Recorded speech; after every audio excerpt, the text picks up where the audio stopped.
नमस्कार दोस्तों, मैं अंकुर उपाध्याय स्वागत करता हूं आप सभी का आपके अपने YouTube channel share market analysis में। यहां पे आप सभी के साथ बात करूंगा रिलायंस के स्टॉक के बारे में। देखिए, रिलायंस के लिए पहले तो एक बड़ी खबर आते हुए दिख रही है वीकेंड के सेशन में, एंड दूसरी बात कच्चे तेल के दाम और घटते हुए दिख रहे हैं।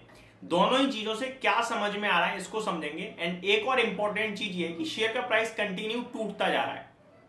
ऐसे में आम निवेशक पैसा इसमें लगा के बैठा है और इस समय अपने आप को ट्रैप्ड महसूस कर रहा है, फील कर रहा है कि मैं फंस गया हूं। क्या एक्चुअली में फंसे हैं या फिर ये मौका है, इसको समझेंगे। शुरू करते हैं बिना किसी देरी के, एक एक करके सारे टॉपिक्स को कवर करना। तो सबसे पहले तो मैं खबर को कवर करना चाहूंगा जो वीकेंड के दौरान आई है रिलायंस के स्टॉक में।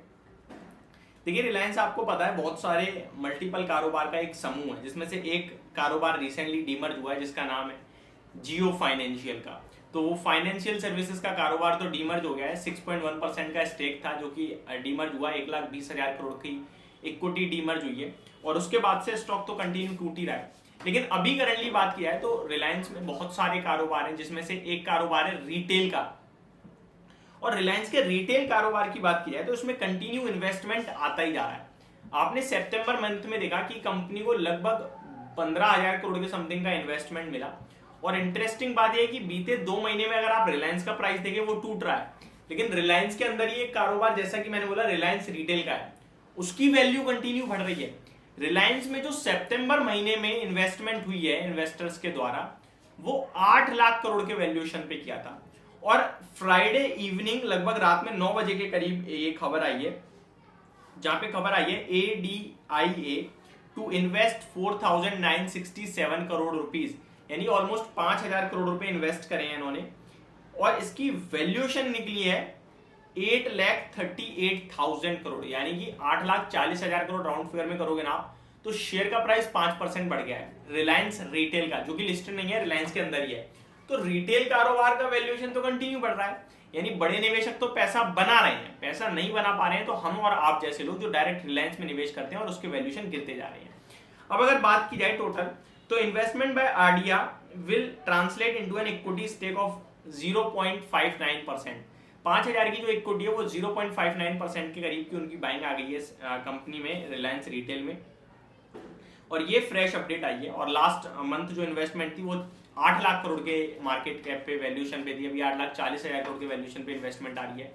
और अगर आप एक साल पीछे जाओगे तो 4 लाख करोड़ के समथिंग का मार्केट वैल्यू था। तो रिलायंस रिटेल का तो वैल्यूएशन भैया डबल हो गया है, बड़ा पैसा बना के दे दिया है इसने।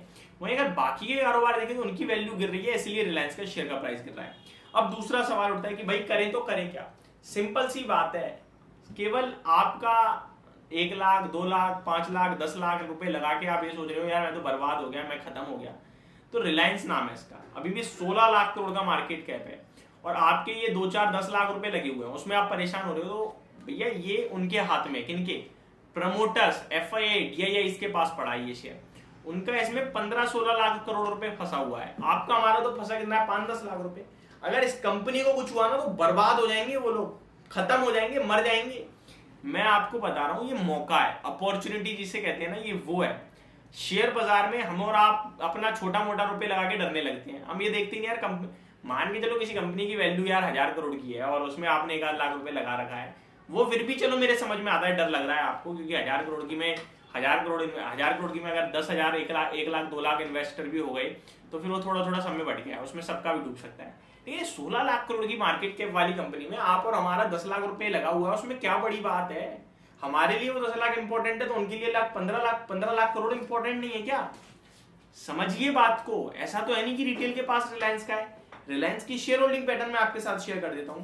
कुछ लोग रिलायंस को इस समय कचरा बोल रहे हैं कमेंट बॉक्स में, इसलिए मुझे ये सब बताने की जरूरत पड़ रही है। जो लोग कचरा बोल रहे हैं, 15,68,000 करोड़ की कंपनी को आप कचरा बोल रहे हो और भारत की सबसे बड़ी कंपनी को आप कचरा बोल रहे हो। सब छोड़ो, आप जो दिन के दौरान पैसा खर्च करते हो ना, सुबह से शाम तक, लिख लेना कि मैंने यहां करा यहां करा। लास्ट में नोटिस करोगे अरे मैंने तो रिलायंस के कारोबार में बिना बात के खर्च कर दिया। कहीं ना कहीं किसी ना किसी तरीके से रिलायंस के काम में पैसा जा ही रहा है आपका, याद रखना, ना चाहते हुए भी जा रहा है। अब मैं इस कंपनी की शेयर होल्डिंग पैटर्न बता देता हूं आपको। रिलायंस की बात की जाए तो प्रमोटर्स 50%, यानी 50%, 7.5 लाख करोड़ तो कंपनी के प्रमोटर्स का ही लगा हुआ है। FII इसका 22.5%, यानी कि बचा हुआ 7.5 में से लगभग 3 लाख करोड़ के समथिंग का FIIs है, बड़े इन्वेस्टर जो होते हैं विदेशी इन्वेस्टर, उन्होंने लगाया है। DII 16%, यानी बचा हुआ 25 लाख करोड़ जो 2.5 लाख 3 लाख करोड़ जो रह गया, उसमें से लगभग 2-2.5 लाख करोड़ का इन्वेस्टमेंट इनका है। हमारा 2-2.5 लाख करोड़ में हमारे पास टोटल 35 लाख इन्वेस्टर हैं, total number of share holders 35 lakh हैं। तो मेरे को लगता है आपको निश्चिंत बैठना चाहिए, अपॉर्चुनिटी समझो इसे और ज्यादा कुछ ध्यान मत दो। 3 से 6 महीने रुकोगे, पैसा बनाओगे, ये मेरी बात याद रखना। ये मेरी तरफ से आपके लिए वीडियो थी, होप आपको सारी चीजें समझ में आई होंगी। Thank you so much for watching this video, have a great day guys.